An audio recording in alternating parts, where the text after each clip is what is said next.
안녕하세요. 훈민정음을 활용한 영어 발음 표기의 고재윤입니다. 영어 발음의 10가지 원칙이라는 주제로 여러분들과 이야기를 나누고 있습니다. 자, 오늘 내용은 가장 중요한 내용이기도 합니다. 비록 세 번째에서 다루고 있지만 영어 발음 표기에서 가장 중요한 내용이기도 하고 훈민정음이 훈민정음인 이유이기도 합니다. 이 말은 바로 과학적이고 언어학적으로도 뛰어난 표기 원리라는 것을 제시하는 것입니다. 먼저 살펴볼 내용들이 있습니다. 오늘의 주제 단어로 두 개의 단어를 골라왔습니다. MOOD와 GOOD입니다. 왼쪽에서 오른쪽으로 각각의 음소를 배열하는 방법, 이 방법이 알파벳을 이용하는 문자들의 공통적인 특성이지요. 그에 비해서 훈민정음 표기는 받침이라는 원리를 가지고 있습니다. 그러면 왼쪽에서 오른쪽으로 이렇게 음소를 나열하는 것과 받침의 표기에 어떤 차이점이 있는가 하는 것이죠. 자, 먼저 보겠습니다. 만약에 어떤 소리가 난다고 하면 예를 들어서 M, O, D를 각각의 소리를 같은 소리는 아니지만 우리말에 이 소리에 대응된다고 한번 해보겠습니다. 자, M은 미음으로 하고요. OO는 여기서는 긴 소리이지만 우로 나타냈습니다. 그리고 D는 디귿에 해당한다고 하겠습니다. 우리말 디귿과는 좀 다른 목젖이 울리는 소리지만 그래도 디귿으로 이해한다고 하겠습니다. 자, 그러면 이 소리는 일정한 소리의 파동을 형성을 합니다. 이 소리를 분석을 해본다면 바로 이 음파 분석, 즉 소리의 파동을 분석한다면 소리는 일정한 이러한 파동, 호흡을 갖게 됩니다. 이러한 소리의 파동을 그대로 그래프 형태로 나타내면 지금 이러한 모양이 될 것입니다. 그러면 MOOD는 어떻게 소리가 나겠습니까?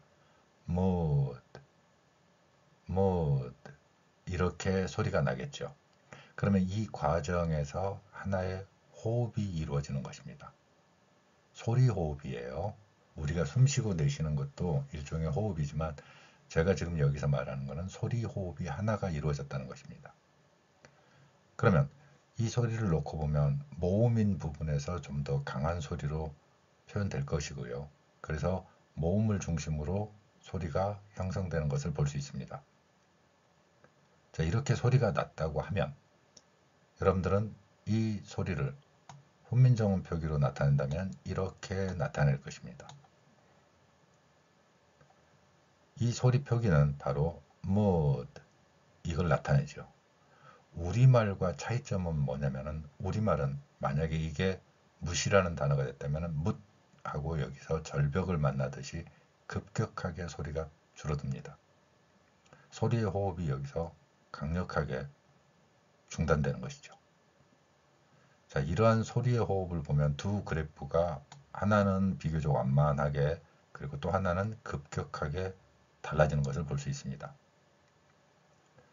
그리고 우리말에서는 이 디귿이 우에 바짝 붙어 있죠. 못 이런 식으로요. 그런데 영어의 경우는 mood 이렇게 소리가 난다는 것입니다. 물론 이러한 상황은 0.45초 만에 이루어지는 극히 짧은 순간에 이루어지기 때문에 1초도 안 되는 상황이기 때문에 제가 지금 확장해서 지금 말씀을 드린 거고요. 자, 그렇다면 이렇게 mood 이렇게 소리가 디귿 같은 경우에 이 부분에서 소리가 나는 것입니다. 그리고 호흡이 이루어지는 파동을 형성을 하죠. 소리의 파동을. 그러면 우리말에서 외래어 표기법에서 굉장한 논란을 일으키고 있는 이 단어를 보겠습니다. GOOD 같은 경우에는 이 단어는 마지막에 D가 약하게 소리가 납니다. 우리말처럼 좀 더 가파른 형태의 음파의 파동을 갖는다고 할 수 있는 거죠. 그렇지만 이 디귿이 아예 소리가 나지 않는 것은 아닙니다.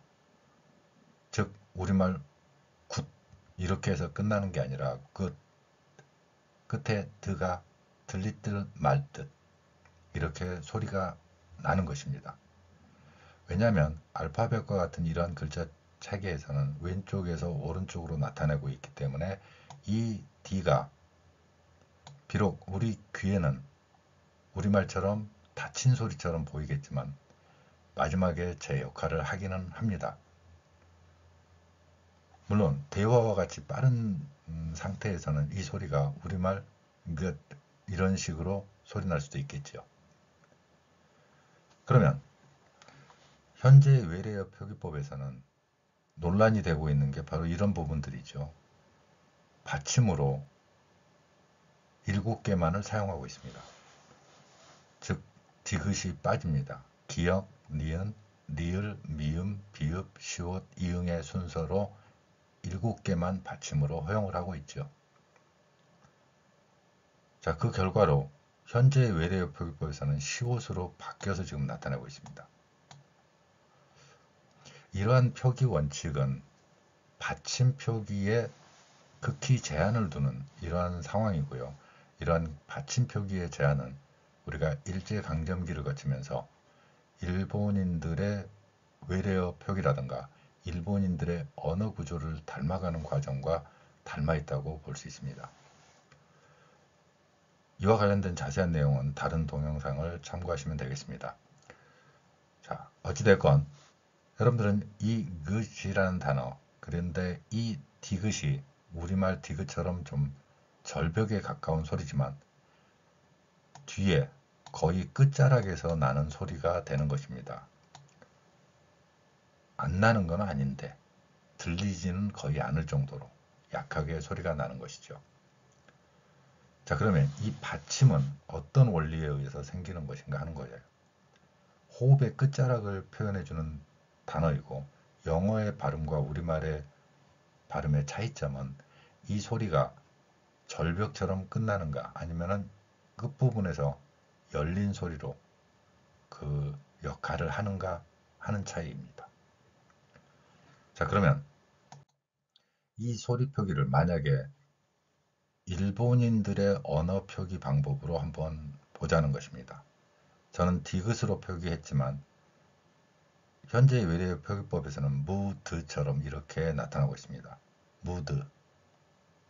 일본인들 발음에서는 무도 이런 식으로도 발음이 되는 경향을 보이고 있죠. 그러면 이 글자를 2개를 보면 소리 호흡이 2번에 걸쳐서 이루어진다는 걸 볼 수 있습니다. 자, 이걸 앞에 그래프하고 비교해서 보면 달라졌죠. 영어에 없는 으 소리가 들어와 있는 것과 영어에 없는 오 소리가 들어와 있는 이 모음이 추가되는 원리가 바로 일본어 방식의 한글 영어에서 등장합니다. 디귿을 받침으로 이해하지 않고 하나의 호흡이 끝나는 이 소리로 이해하는 게 아니라 새로운 소리의 호흡을 만들어내는 것이죠. 자, 그러면 이제 이 소리와 이 소리가 2개의 글자가 되는 것을 제가 우리말 혹은 외래어 표기에서 굉장히 조심해야 되는 부분이고 이러한 발음들이 우리의 외국어나 외래어를 받아들이는데 어려움으로 작용하는 역할을 합니다. 없는 소리를 넣는 거죠. 모음을. 일본어에서는 5개 아에 이 오 일본어는 5개의 모음밖에 없으니까요. 대표적인 우리말 어라든가 으라든가 이런 발음들이 대표 모음으로 작용하지는 못하고 있습니다. 그러면 우리는 무조건적으로 을을 넣습니다. 영어에는 없는 소리죠. 물론 많은 사람들이 제게 이제 문의하는 내용 중에 하나가 들으면 우가 있던데 이거. 바로 훈민정음에서 으 소리를 독립된 모음으로 굉장히 중요한 모음으로 취급하고 있기 때문에 우리말의 풍부한 모음의 특성 중에 하나입니다. 우리는 가지고 있는 모음이고 외국인들의 귀나 외국인들의 글자에는 없는 소리가 되는 것이죠. 자, 그러면 이제 우리가 무드라든가 무도라든가 이런 식으로 발음을 한다는 것은 소리의 호흡이 물론 짧은 시간이니까 엄청난 차이를 가져오는 건 아니지만 0.4초, 0.3초 이런 정도의 차이를 가져오겠지만 소리의 호흡이 달라져 버리는 것입니다. 자, 그러면 다른 내용을 한번 같이 살펴보도록 하겠습니다. AND. 여러분들이 이 단어는 거의 들어본 적이 있기 때문에 이 단어를 제가 가져왔습니다. 결단코 AND라고 발음하지는 않는다는 걸 여러분들은 아실 것입니다. 이 소리는 앞의 그래프에서처럼 하나의 호흡입니다. AND. 아니면 정말 빠른 소리에서는 N으로 끝나버리죠. N, N. 거의 이 소리가 끝자락에서 들릴 듯 말 듯 소리가 나는 것입니다.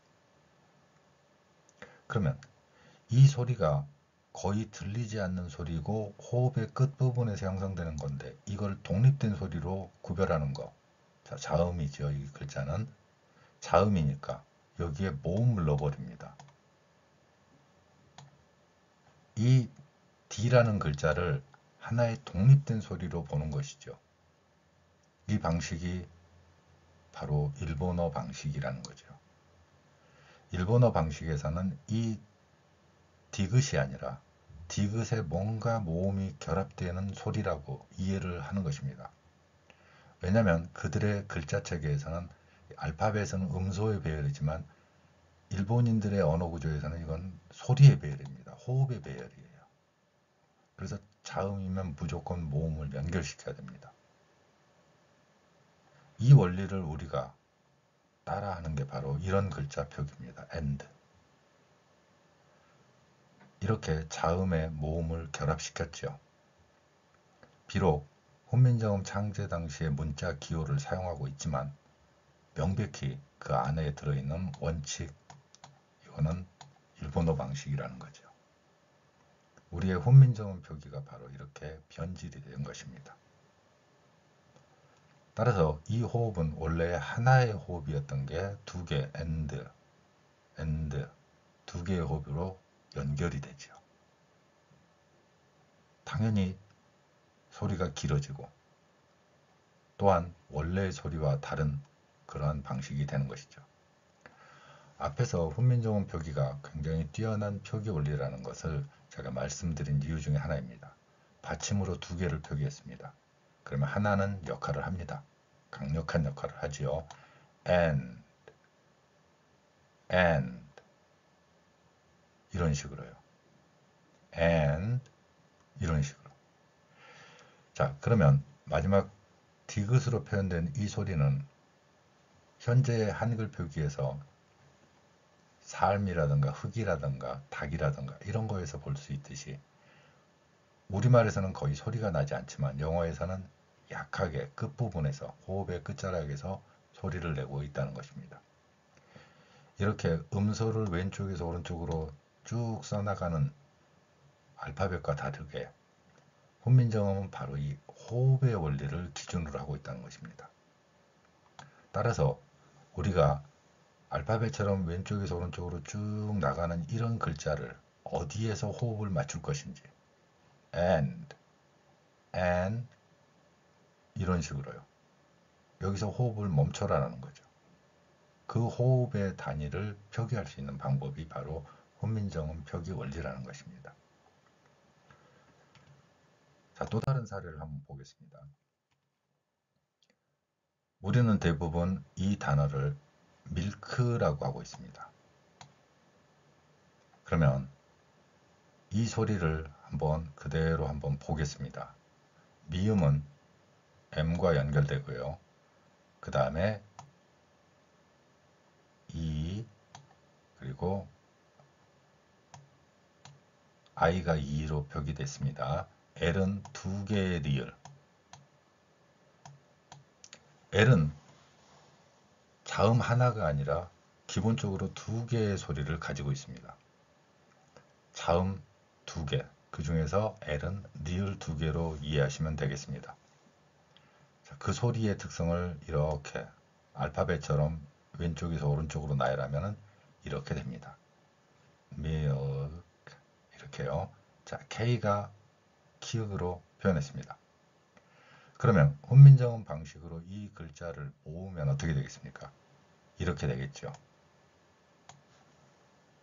이 소리를 내는 방법은 앞에 리을은 의의 입모양을 취하고 뒤에가 제대로 내는 소리입니다.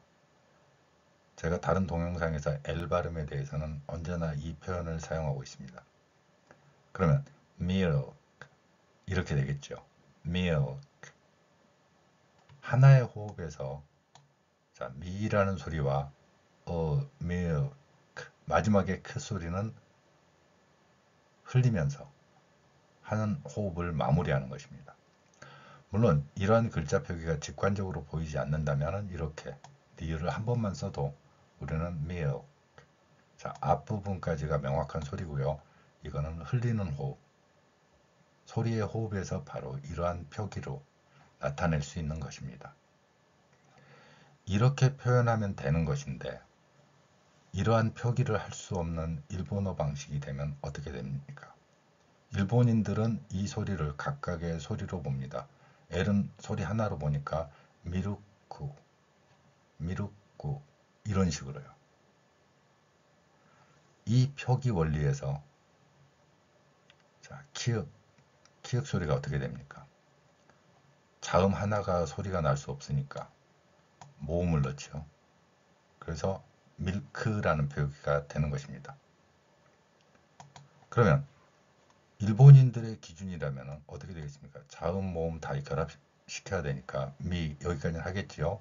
그러면 R에 해당하는 여기를 리을로 보면 미루 모음 하나를 넣어야 됩니다. 왜냐하면 리을 하나라는 소리가 있을 수 없기 때문에 그들의 언어 구조에서는 그래서 미루코 이런 식으로요. 자, 그러면 이렇게 받침으로 두 개를 표기했다고 하면 여러분들은 어떻게 읽을 것입니까? milk 이렇게 하게 될 것입니다. 그런데 이러한 일본인들의 언어 구조를 모르는 분들 중에서 간혹 최대한 영어 발음에 비슷하게 만들어 보겠다고 해가지고 현재의 한글 가지고 milk 이런 식으로 나타내는 것을 볼 수 있습니다. 영어에 없는 으 소리 넣고 으 넣고 기본적인 구조는 같죠. 우리가 지금 현재 사용하고 있는 밀크라는 이 단어의 표기와 또 발음에 가깝게 하겠다고 훈민정음에서 사용하는 글자 기호는 가져오되 이런 식으로 자신의 귀에 들리는 방식으로 글자를 표기하면서 발음 원리라고 이야기하는 경우도 저도 가끔 관찰을 합니다. 자, 그러면 훈민정음 표기에는 소리호흡이라고 했습니다. 그리고 각각의 음소를 이렇게 겹쳐서 배열할 수 있는 것이죠. 이렇게 익숙치 않아 보이는 이 글자, 그리고 이렇게 익숙하지 않게 글자를 이해하도록 만들어버린 그 과정이 바로 일제강점기에 존재했던 것이죠. 그들의 언어 구조로 우리의 발음을 정의하고 그 언어학을 과학적 언어학이라고 해서 우리의 국어학에서도 많이 응용을 했다는 것을 알 수 있습니다. 본질에서는 일본어 방식의 표기 원리를 그대로 담고 있죠. 이러한 표기와 소리를 이해하는 방식을 우리가 학습해 왔기 때문에 여러분들은 정말로 자연스럽게 표기하고 자연스럽게 소리낼 수 있는 그러한 언어와 문자 표기를 물려받았음에도 불구하고 영어 발음에서 자신감을 갖지 못하게 되는 이유가 되기도 합니다. 제가 이렇게 받침으로 두 개를 표기했다는 거 여러분들은 분명히 읽을 수 있습니다. 그리고 이 소리를 한 번만 들으면 milk 이런 식으로 소리낼 수 있습니다. 받침 두 개를 허용하고 또 그 각각의 받침에 담긴 원리를 이해한다면 바로 여러분들은 일제강점기를 거치면서 형성된 일본어 방식의 발음이 아니라 바로 훈민정음 표기 원리를 응용하는 세종대왕이 물려준 그러한 소리호흡을 갖게 될 것이라고 생각합니다. 감사합니다.